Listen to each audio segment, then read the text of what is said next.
Hey folks, good morning. It's about 11:30 Central Time, April the 16th, 2020. I don't know how many days we're into this craziness, but a good ways.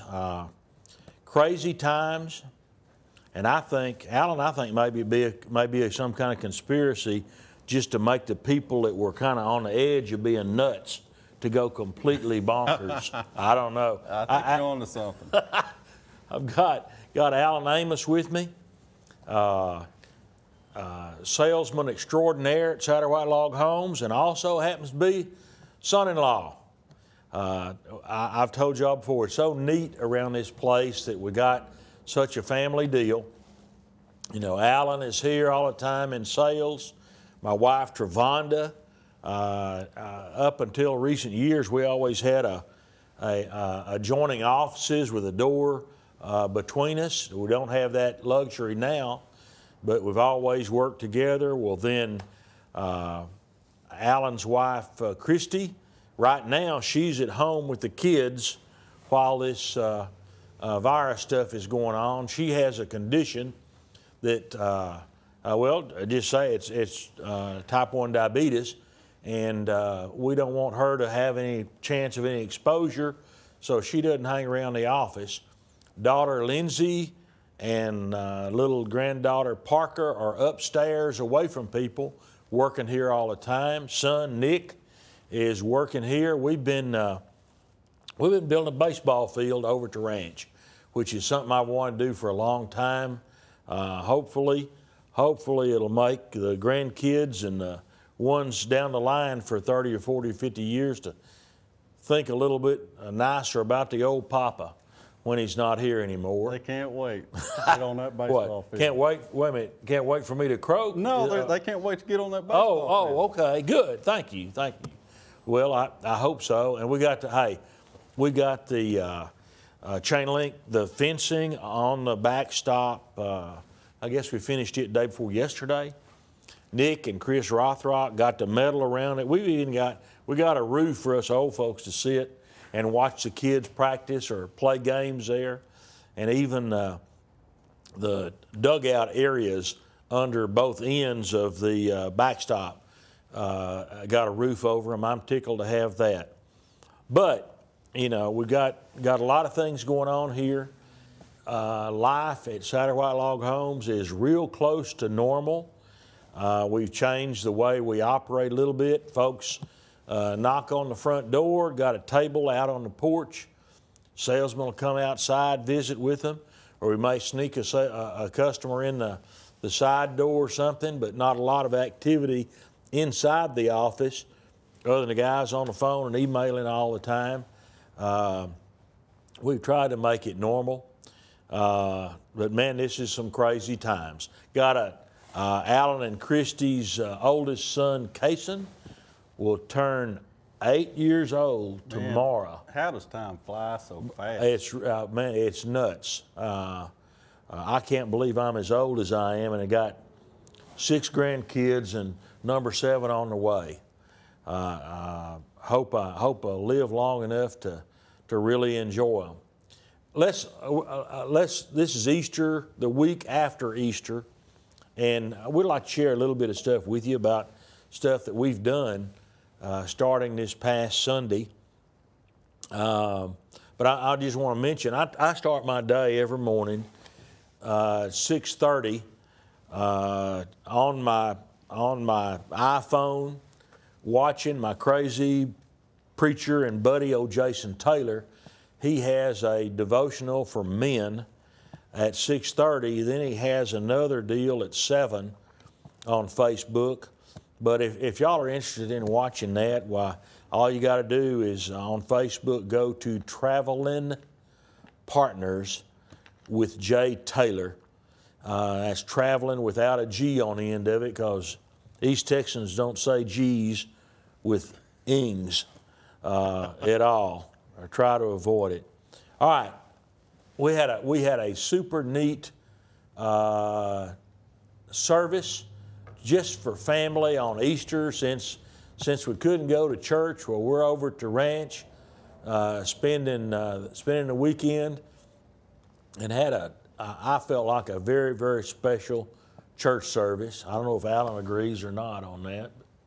Do you? Absolutely. I think I'd rather do what we did than a traditional service. Just being with family really meant a lot. Yeah. Very special. And something that we did, I had to fill in as a would-be, wanna-be preacher. Excellent job. Well, thank you, Alan. I appreciate that. We, of course, obviously on Easter Sunday, what I talked about was that first Easter and things around that. We even had a communion. Instead of being fancy like a lot of churches do with wafers, I just tore up some chunks of tortilla, unleavened bread, which is what the Jews would have used, in order to represent the Passover meal. And I'm sure that's what Jesus and the disciples were eating the night before the crucifixion. A little bit of grape juice there. That's from my Baptist upbringing, where we wouldn't use real wine and never have. Dixie cups. Pardon? Little Dixie cups, man. It Little was Dixie class. cup. Doesn't matter what it's in, long as what it does for you. There's 2 of the grandkids, now a flock of the grandkids, 2, 4, that's all 6 of them right there. I'm holding little Parker, and there in the front on the left is Avery, Sawyer, Kaysen. On the right, Porter, excuse me, I can't see good. On the left is Avery, Sawyer, and Tate, and on the right is Porter and Kaysen. But anyway, we've got this little chapel, and I think I've mentioned, I don't know if very many of you have seen this or heard me talk about this before. In fact, Danny, when we talked about this before, did we have any pictures of it at all? Some video. We had video? Yes. Okay. All right, so maybe you've seen it, and I'll retell the whole story of how this chapel came to be at another time. But special Easter Sunday. There's wife Travanda there next to me now with the grandkids. I hate that we didn't have a picture with Christy and Alan and Nick and who all else was there? Lindsay Colin. and Colin, yeah, all family. And during this time, it is so neat that we get to eat supper together about 6 nights out of 7. Every once in a while, Christy decides that Papa's nerves are getting too frazzled with that many kids in the house, I guess. So she goes and gets a pizza for them or fixes supper. But nearly every night we're at our house and enjoying a family meal. And this Sunday afternoon had a nice Easter egg hunt out at the ranch. And then Alan and there's Sawyer with Alan working on their garden. I guess this was late Sunday afternoon. Big garden. The garden. A big garden. That's what all you got planted in that thing, Alan? Jalapenos, bush green beans, cucumber, squash, waiting on the okra seeds to come in, and then sweet corn. We're gonna have a huge family garden. Good.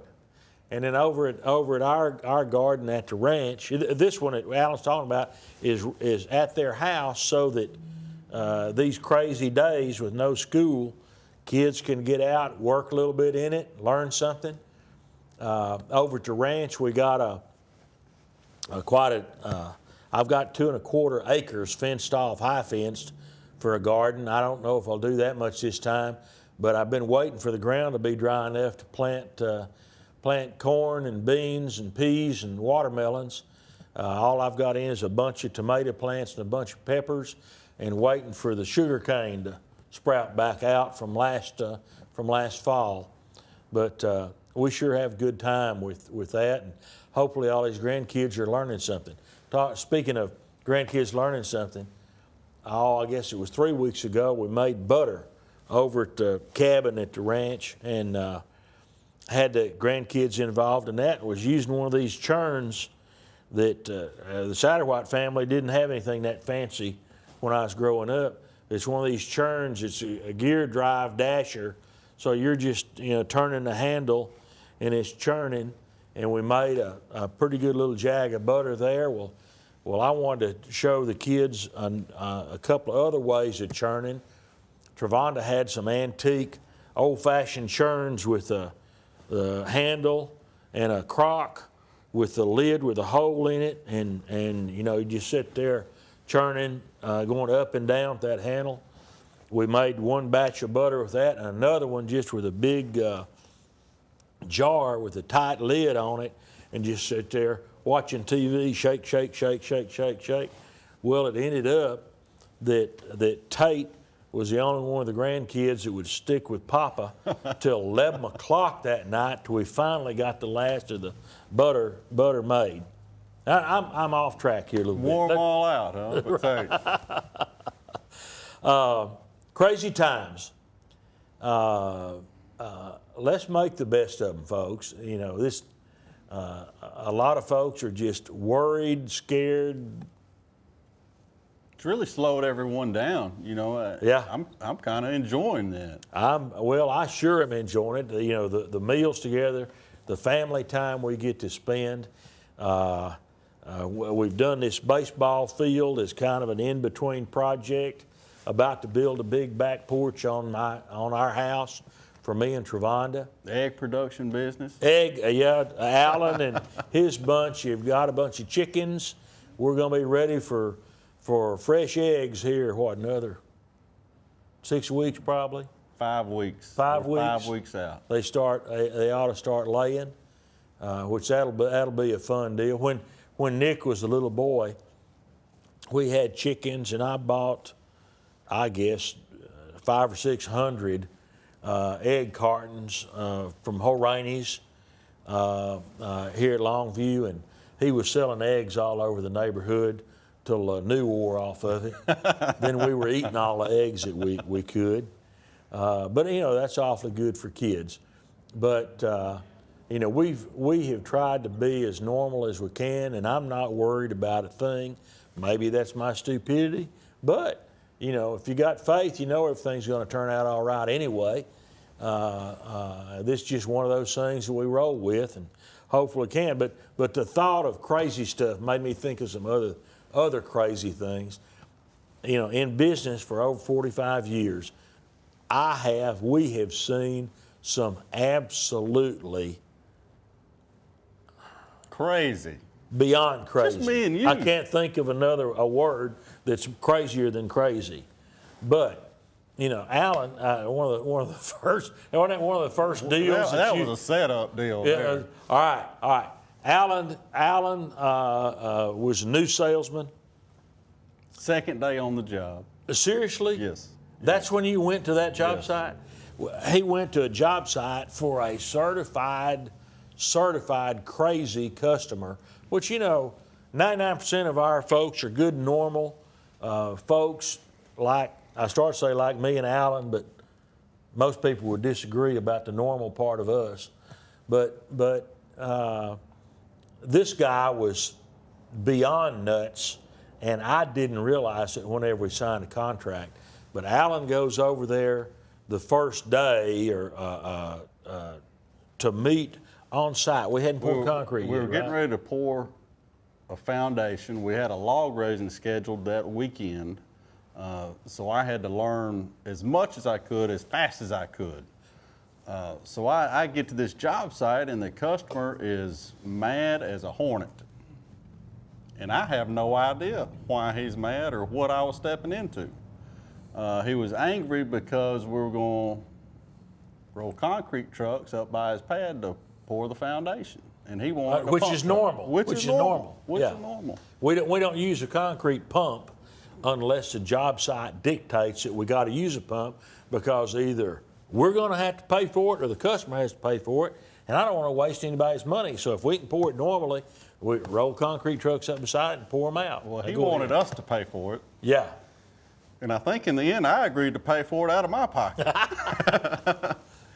You know, he got in my face, and it got heated real quick. I had my wife and my newborn baby in the car. You know, I was just going to take a look and see, you know, everything was ready to pour the foundation. And, you know, Christy ended up getting scared, blowing the horn. The gentleman's wife got in between us, and I think you sent me there just for that. Well, you need to be broke in, son. But, you know, the customer ended up happy. The whole reason behind that, you know, later, years down the road, we found out that he had an underground tunnel going from the house to his shop. To expedite the dope business? That's, so they say. I don't know. Oh, well. I don't know. He's in the pen for something now, so. Yes. Go ahead and say it. Go ahead and say it. I don't know what they charged him on. It was all kinds of counts, but he's where he needs to be. Believe me. Okay. Now, most of our customers aren't like this. Go ahead, Which Alan. one? Let's go to the 6x8 D-shaped log cut with a hacksaw. You remember that job? Oh my gosh. Hey, 15 minutes before we came on the air, I went back to Gene Cooper and was asking him about crazy situations and crazy people we have dealt with. Let me make a note here, Alan. We may have to run over on time today because there's too many. Hey, all right, back to your customer in a tunnel. Of course, obviously, he didn't want concrete trucks running over and caving in his tunnel. Is what that was about. And if he would have just said that, yeah, he said there's underground. We don't want something we don't want to run over. All right. Rest of the story on this is that the guy goes pretty ape on Alan about this. All right. Well, no, we're not going to use a pump. Okay.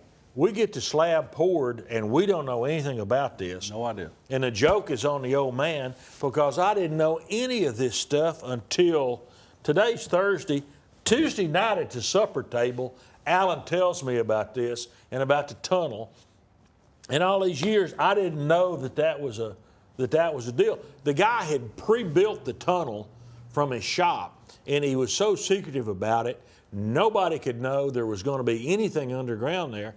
And his thought was that after the house is built, he's going to bust a hole in the concrete to access the tunnel to go back and forth to his shop. Mm-hmm. And he did. And he right? did. And he did. There's several more things we could talk about that customer, but folks might decide they know who it was. So let's move on. Okay, we'll move on. Okay, the hacksaw guy.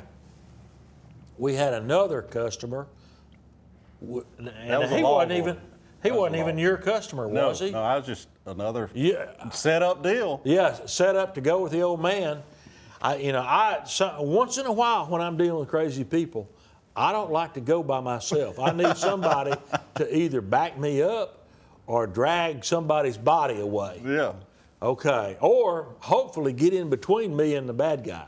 Okay, this guy was certified loony, and this is a house down south of Henderson, just a cabin, and went to it, and I believe the guy had literally taken sacks of sacrete and dumped them out on the ground and had watered them because the concrete, it was called a slab. You could see where he just dumped sacks. Yeah, just piles of hard concrete you would trip over if you weren't watching carefully. And the logs, he laid the logs out, and everything's supposed to be plumb, level, square. Well, this thing were was just none. in total shock that we didn't even take any pictures of what we saw. That's horrible. We didn't. But I that's could how use that crazy in it was. seminars, so people don't crazy it believe that it was this bad as it is. But it was worse than I can describe. The logs, the bottom log, instead of being level, would be like that, and another log at an angle meeting it. Well, then the next course of logs, there might be a gap 3 or 4 inches wide between the logs. it was something beyond idiotic. And the reason we had gone, I don't know if you remember it, this was Kevin Sheehan's customer. He was complaining about the logs. Yeah, something was wrong with the logs. And I get there, and the logs are fine, except they just been jackstrawed. I mean, they're just laid like that. So they're going to warp, twist, everything bad can happen to them is going to happen to them out in the hot sun. Just terrible job site. But cutting them with a hacksaw. Yeah, he was taking a hacksaw, an old hacksaw, with a metal cutting dull blade. If you can imagine trying to cut a 6x6 log with something like that, the cuts were like that. Nothing, 2 4-year-olds could do a better job building this Easily. cabin than this guy did. Easily. Well, I guess I insulted him enough. He really didn't want me to be back to his job site. And Alan was worried about missiles being thrown through the air or something, that he didn't get any pictures either. I'd give anything if we had documented that. I offered to go unstack, go back and restack for him just to help the man out, and he didn't want to be stepping on his property. Well, because you were laughing while I was talking to him. That's what that was about. We've had, and I could go on and on about this guy. He made an insurance claim shortly afterwards that somebody had stolen the logs off his job site. And the insurance company paid off. Now, that's one of the shames about insurance business is insurance company, too often, they will settle with somebody, pay them, rather than fight it, even though they knew it was dead wrong to pay this guy off. But the guy was a nutcase, so there's no telling what would have happened. And so maybe that's a smart thing to do. Just get rid of him. All right, we've had so many other deals, and I'm going to just mention a couple of them, and we'll get at it. Alan had another customer. We're building the shell of this house. Hadn't even got the roof on it, and he's already moved in a washer and dryer.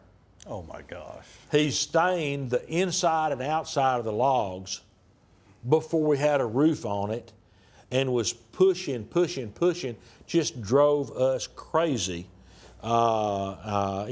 Construction has got a sequence of events that need to happen. And that sequence is there for good logical reasons. And once in a while we have somebody that wants to make their own sequence that just doesn't work or doesn't make any sense or is not good for the construction of the house. We had another guy, and this guy was supposed to be a builder. He expected us to build the roof. This hadn't been that long ago, so you may have been aware of it. He wanted us to build the roof before we stacked the logs. Yeah, don't look at me like I'm crazy. Build the roof before we stack the logs. I guess we're going to have to put posts up or something to try to hold the roof structure up. Made absolutely no sense at all.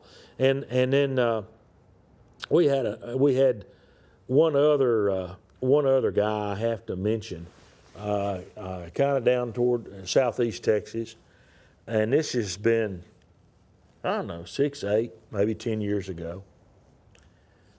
He was in the office, and it made it horribly obvious what a radical racist the guy was. I knew then, boy, we're in for trouble with this guy. At any rate, we start building a house, and the crazy really came out. He had a lock gate a quarter of a mile from the job site, and he would not let us put our own lock on the chain, which is our typical procedure. If we're building on a ranch or any property that has a gate, we ask the customer, either give us your combination or let us put our own lock so our crews can come and go. No, he wasn't going to allow that. He had to unlock every morning. As soon as they drove in, the crew, he locked the gate behind them. He had to go unlock it if anybody was going to leave. All right. The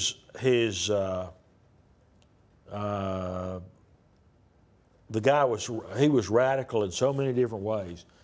One day, the crew was driving in and his wife was walking down the road or driveway toward the house and turned and saw our guys in pickup and just tore out running.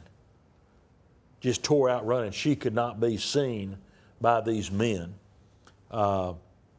We get close to the end of the deal, and he posts on Facebook or some review deal how horrible his house was, that he had holes that all kind of bugs could crawl through. The house was full of insects because of the gaps between the logs, blah, blah, blah, which I knew wasn't true. I asked to let me come inspect it, and anything that's wrong we'll take care of. Nope, you're not coming. Wouldn't let me or anybody else in the company go to it, and our crew, which was one of the Nacogdoches crews, when they finished the job, they had scaffolding that they had to pick up. He wouldn't allow them back on the job site.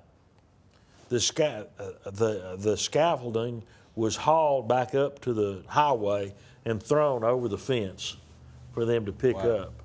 And of course, you get people like that, well, it makes you appreciate the 99% that we work with, that we become really good friends with. Yeah. And all these years we have made lots and lots of friends, and I absolutely love the business that we're in, love the people we associate with, love all our family and employees that work together, and I guess that's all I have to say about that. Alan, you got some more crazy stories? Not right now. All right, enough. There'll be more developing as we get through this coronavirus deal until we get back to something kind of normal, which I hope that happens real soon. And let me just mention, by the way, on my own Facebook page, not talking about crazies at all, but an awful lot of us are Second Amendment guys and ladies. And I'm a co-chair of our Friends of NRA event in Longview this year, and we've got the dadgumdest raffle right now. We'll probably finish it up tomorrow, but we're raffling off a pickup load of NRA stuff, whether it's art or also I even got a guitar that old Ted Nugent has autographed that's in it, and then 8 really nice guns, including Gun of the Year. $100 a ticket. Only going to be 200 tickets sold. I'm sure there have been 6 or 8 or 10 sold while Al and I have been doing this deal. So if you want one, you need to call Satterwhite Log Homes, Longview, immediately and grab you a ticket. All right, anything else you want to talk about, Alan? No, sir. Hey, excuse me, I started to say fat and happy. I'm fat, and we're both happy. Y'all have a good rest of the week, and laugh all you can about this deal. See you later.